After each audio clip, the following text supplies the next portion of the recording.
Good morning, everybody. Good morning. Good morning. Good morning. Morning, Cleet. Cleet, I'm going to call you on my way to Atlanta this morning. Hi, Lovey.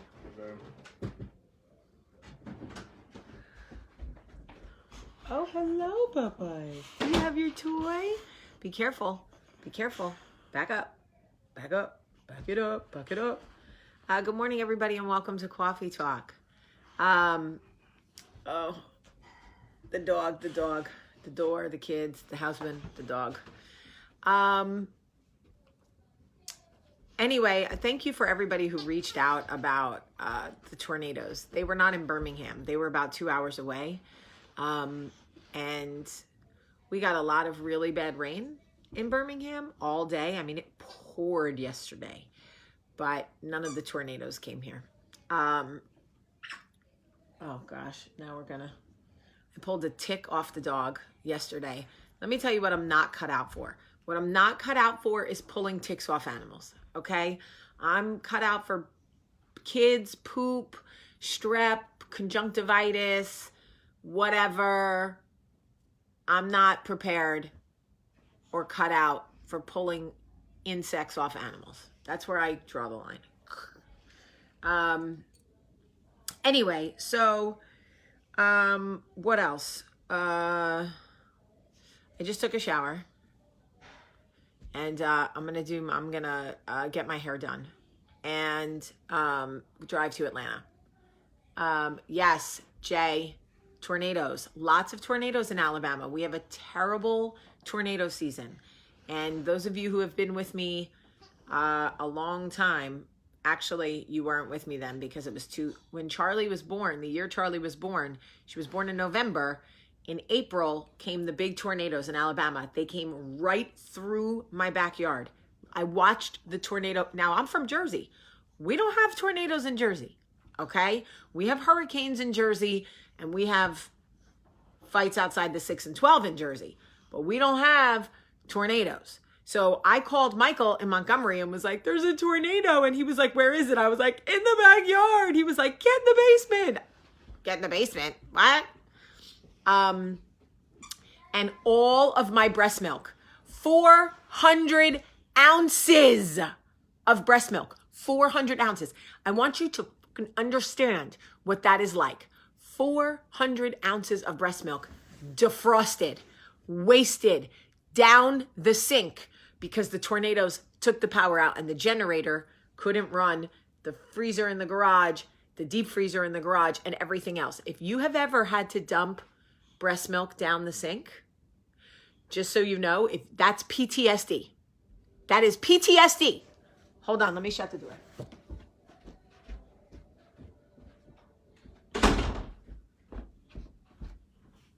Okay, so dumping breast milk is like, I don't know, it's the devil's work. I don't know. I can't even tell you what I went through.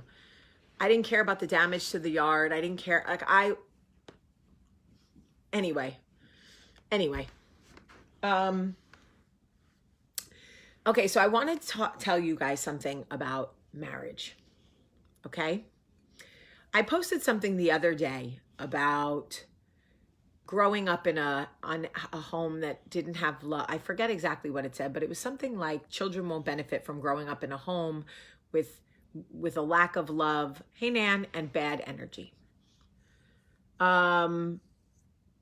So there were a lot of opinions about that, right? And rightly so, because marriage is complex, right? Marriage is complex. The Bible says it's, that it's a covenant with God. And the government says that it is a contract between you and another person that essentially binds you financially and taxes and all of these things, right? But let's keep it 100. Fred, don't start. Okay, Fred? We seen it. Jesus saves. We seen it. We know. You've said it once. Thank you, Fred. Leave it there. Okay. So, anyway, we were talking about, okay, the truth about marriage is once you have children, it becomes a lot more complex.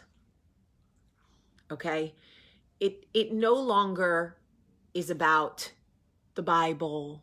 It no longer is about the government. It is all about your children.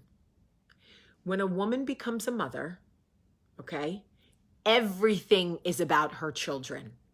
I don't give a fuck if she goes to church every Sunday and twice on Wednesday. I don't care if she works for the federal government. I don't care if she's the person signing the marriage certificates down at City Hall. I don't care. I don't care. Marriage solely becomes about her children. What is best for them? How will they prosper? What will hurt them? What will affect them? Better to stay, better to go, better to cook, better to eat out. Did they shower yesterday? Do they need to shower today? Homework now, homework later. Snacks, carbs. When I tell you what happens to a woman when she has a child, so for those of you who don't have kids yet, just enjoy your own free thoughts, okay? Enjoy those free thoughts that are not dictated solely about your children. Okay? You look cute, babe. So handsome. You going to the gym? Okay. Hurry up, babe. I can't talk with you clanking drawers. Are you going?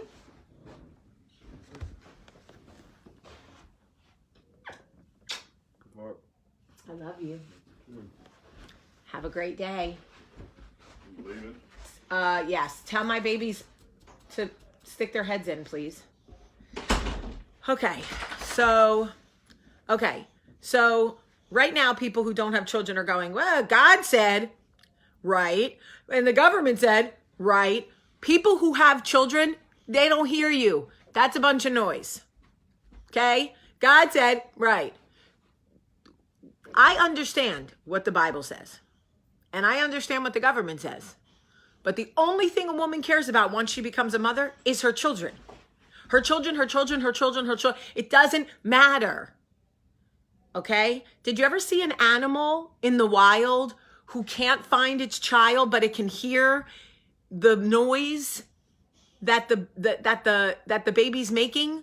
Did you ever see the franticness in a mother animal that can't find its baby? Okay? That is what parenting is like. A frantic energy of wanting to protect, nonstop. Protect. And some of you are saying not all moms. I get it. There are exceptions, right? I've set boundaries with my own mom, but my mother loves me. There is no question. My mother would chew her own arm off for me. She would probably break 9,000 of my boundaries in the process, but my mother loves me, okay? Just becoming a mother anyway, doesn't matter. Changes you. And it doesn't stop after they're grown. Fact. So whether there's 10 or 20 or 40, they're always your babies, blah, blah, blah. So I want to go back to marriage. This is really important to me. Yesterday, I was doing a lot of work on myself. I decided to stay in my pajamas yesterday all day. When I tell you I didn't get up and out of my pajamas the whole day, I did not get out of my pajamas the whole day. I wore a robe and pajamas all day. Because I needed it. I literally needed the day to do absolutely nothing. And I decided to purge. And I started getting rid of books and I started cleaning things out and I was organizing my vanity and I just stayed in my pajamas, right? So I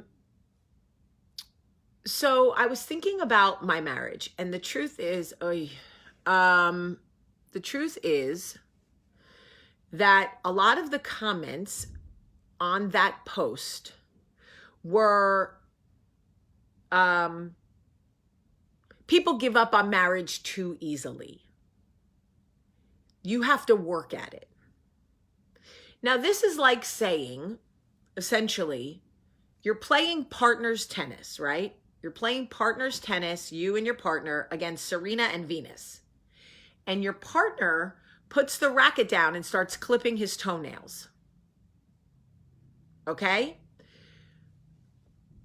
This is like telling the person who's playing partners tennis, you've got to win. Keep playing. You've got to win. And they're looking at their partner clipping their toenails on the court going, my partner's not playing. It doesn't matter. Keep playing. Right? God said keep playing. The government said keep playing. And you're going, okay, and you're swinging, and you're swinging, and you're swinging, and Venus and Serena are giving it everything they have. They are whooping your ass. And you are just swinging, and you're sweating, and your arms hurt, and your back muscles are ripping, right? And you keep looking over, and your partner's just clipping their toenails. And you're going, Lord Jesus, I can't win this match without my partner. Okay. Now, occasionally your partner gets up, swings the racket, maybe even hits a ball, right? And you go, whew, we're back in it. We're back in it. We're playing. We got it. We're back in it. And then just when you think you got Venus and Serena beat, your partner sits down again and starts playing Nintendo. And you go, the fuck? What the? Okay. I guess I'll just keep swinging. Just keep swinging. Just keep swinging. Right? And the whole world is screaming, keep playing. Keep playing. And you're going, I'm so tired. My arms are killing me. My back hurts. My ass hurts. My legs, it's killing me. And everyone's going, keep swinging. God said, keep swinging. And you're going, oh my God, I can't do it. They're too good. They're killing me. Right? So I give you this analogy to make you understand that marriage is a partner's tennis match against Venus and Serena. That's who you're playing against out here in these streets. Okay? You're not playing against Charlie and her friend from second grade who don't know how to make contact with a ball. You're playing with the best players in the world, with a partner who shows up when he feels like it or when she feels like it. And everybody in your life is screaming, just keep swinging. Now, let me tell you what happens to a woman when she can't swing anymore. She will look to the bleachers and see her children. Okay? You think she's listening to anyone else? You think she's looking to the sidelines of that court to anyone else? All she sees when she looks to the sideline of that tennis court is her children. And God help her if it's her children going, Mom, just keep swinging. Because let me tell you what she will do. She will find strength she didn't even know she had. And she will just keep swinging. The only way this works is if the partner gets up off his ass and picks up the fucking tennis racket. It is the only way it works. And when you tell a woman to just keep swinging, and she looks down at a partner who doesn't even have his racket anymore. He's got a fucking hockey stick. He's not even playing the same sport. She's going, I don't know. What? Venus and Serena are killing me. And everyone's going, doesn't matter. Keep swinging. Keep swinging. Okay? The only way it works is if her partner, he or she, his or her partner, will get up and start swinging. Because if you are not swinging together, you cannot win. You can't sex your way through it. You can't silence your way through it. And when people say, Rebecca just said that's what a mother is supposed to do. Nah, sis, you got it 150% wrong. A mother is not supposed to fatigue herself to the point of mental exhaustion for her children. Nope.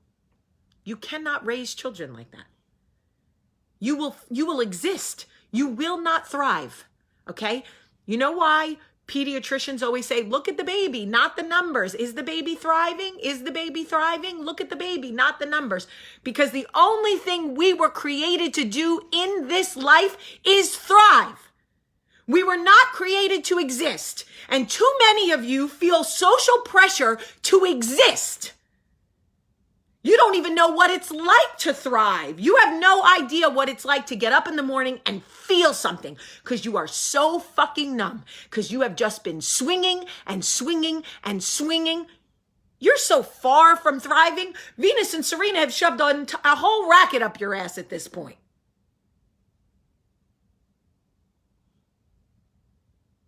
There are people out there that will swing for you.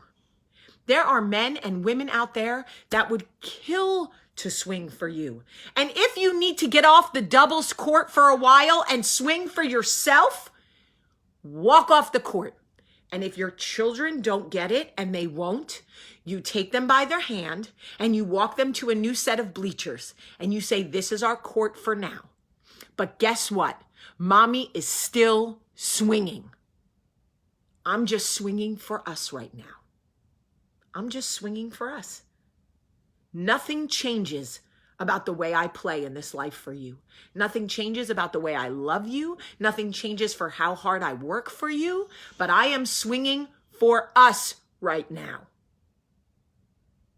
And you know what? It may take a while, and they may sit on the bleachers and pout and stare at their feet and be upset and be angry and feel some type of way because their dad or their mom is sitting on the other court looking real sad now. Venus and Serena are just pummeling them with balls while they can't figure out how to pick up their racket. But mommy keeps swinging.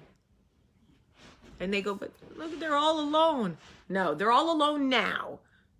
Okay, but we've been on that court for years and they didn't want to play. So now we're going to play over here on this court where I can focus on us. Maybe one day we'll go back to that court, but for right now, we're going to swing right here. Now, I want to tell you why I titled this coffee talk, I decided to re-engage my marriage, but let me tell you why I have that choice. Because this is the most important part. Okay? There are times that I check out of my marriage.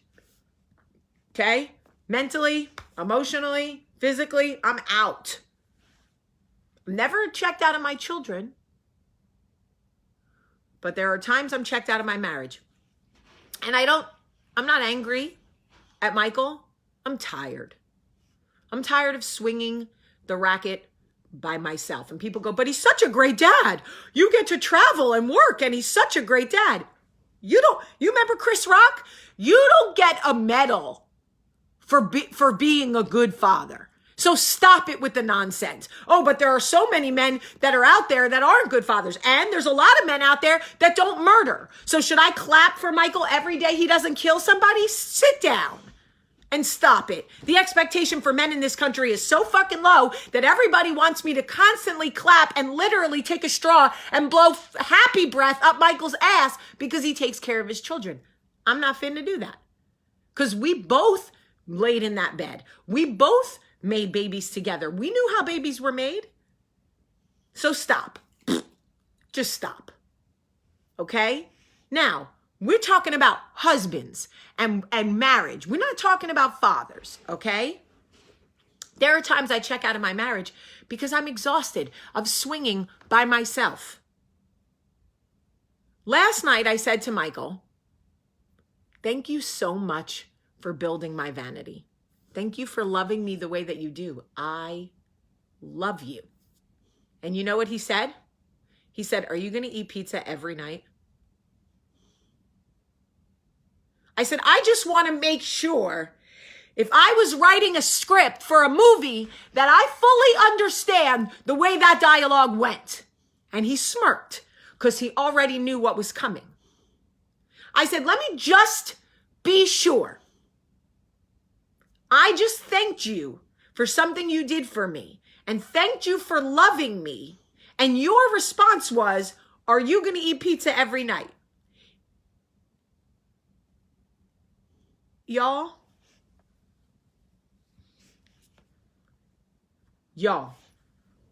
I swear to you on everything that is holy, it is a lot being married to Michael Sullivan. Okay? He can be a great dad and take care of his children without taking up space in my bed. Because I want to be loved actively, physically, emotionally, mentally, and you, not coffee talk, not his mother, not my mother, not Father Bob, is going to guilt me into staying in a marriage I don't want to stay in. So let's make that crystal waters. Crystal waters. Okay? Not your, I love you guys so much. You're my favorite celebrity couple. I love your posts about you made it another week and you keep asking me why I celebrate each week. When I tell this man I love him and he says, are you going to eat pizza every night? And don't chalk it up and don't laugh at it because it's a pattern. It's a pattern, okay? So if I ever sit in front of this camera and tell you I'm done, you got to know I've been swinging so long, I am tired. And I'm moving to a different court. But yesterday, I decided that I was going to re-engage my marriage. You know why? Because I have the luxury to do so. You know why? Because I have a man at the end of the day who wants to try. So here I go again. Picking up the racket for him, making sure it's gripped right, making sure his outfit looks good, getting him out on the court, introducing him to Serena and Venus for the 557th time, okay? And here we go again. And he's eager. We're going to win, babe. We're going to win. And when they're eager and they want it, you can try. I have a partner who will put on the tennis shorts, pick up the racket. Every 6 months, we can reset and try again. So here we are. I said to him yesterday, I'm going to let that stupid comment go. Okay? Because I believe that you love me in your own extremely, extremely weird way. Okay? And that you want this to work. To which, of course, he responds, I do love you, and I do want this to work. Okay, here we go. Let's start swinging again. I bring this up to say to you that when you judge another woman for saying she can't do it anymore, she's leaving, I need you to understand how many times she has put the racket back in that man's hand and put him out on the court and really believed that this was the time he was going to play. And then he didn't play. So before you judge another woman, I want you to understand she may not have the luxury I have. Okay? She may not have the luxury I have. I will never, ever, ever judge a woman for making moves that she has to make to take care of her or her family. And if you believe that God will somehow condemn her, then you mind your damn business, because God said he is the judge. And the only responsibility we have is to love each other as he loved us. And when you comment things like, this is the problem, everybody gives up on marriage too easily, you are doing no one favors. In fact, when God looks at your comment, he goes, ooh, that was a little judgy. I'm going to make a mark because that's not what I asked you to do. You can say nothing, or you can say, I am praying for any woman right now who is grappling with the decision to end her marriage. Boom. You've not condoned it. You've not co-signed it. You've not come out and said, yay, divorce. You've simply said, I am praying for any woman grappling with the decision to end her marriage. I am praying for any woman who is on her last breath and looks to the side of that court and sees her babies going, Mom, please keep swinging. Mom, keep swinging. And she knows she has no swings left. I am praying for her. That's who I'm praying for. Okay? Okay. So I am going to re-engage in my marriage. I will be gone this week. I am in Atlanta working. It is easy. It is easy to be married when you are apart. But I am going to try. I'm going to send the flirty text messages. I'm going to call. I'm going to FaceTime him. I'm going to make plans for us to do things together next weekend. I am going to try. Okay?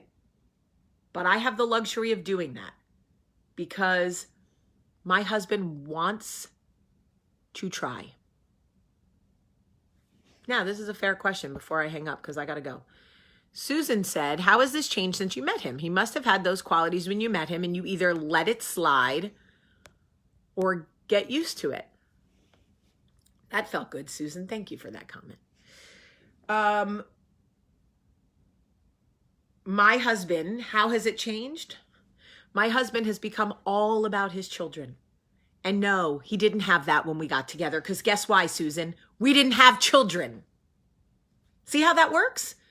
My husband ignores the part of the Bible where it says that a man should put his wife above all others. My husband puts his children above everyone, including me. I come fourth. Susan, what shall I do about that? Counseling? Up, tried it. Conversation? Up, tried it. Bringing it up while I'm literally riding him? Tried it. What shall I do? Just seriously. The assumption that the behavior was there before we got married and I must have ignored it because I was so in love. Do I strike you as the type that was so in love? That's not even me. Sandra, he does make plans to go out and make time together. When we re-engage and when I sort of when I bring it all to the surface, yes, he will try. And we go to date night every week. And that's me. A lot of that is me making it, like this week I have to miss date night because I have to show a movie in Atlanta. And it makes me tired. No, not tired. It makes me sad. I don't like to miss date night. We are very, very, very particular about missing date night. We don't miss date night. Even if we're fighting, we don't miss date night.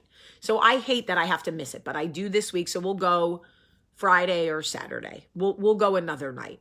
But my point is, how do you make a marriage a priority when the man that you love desperately wants it to work, but cannot shift the focus from his children? And a lot of people go, but be thankful that your husband loves his children. Okay. Go, can somebody get me a fudge pop? Because I just can't even with that bullshit. I cannot even with that bullshit. You know? Like, stop. Stop.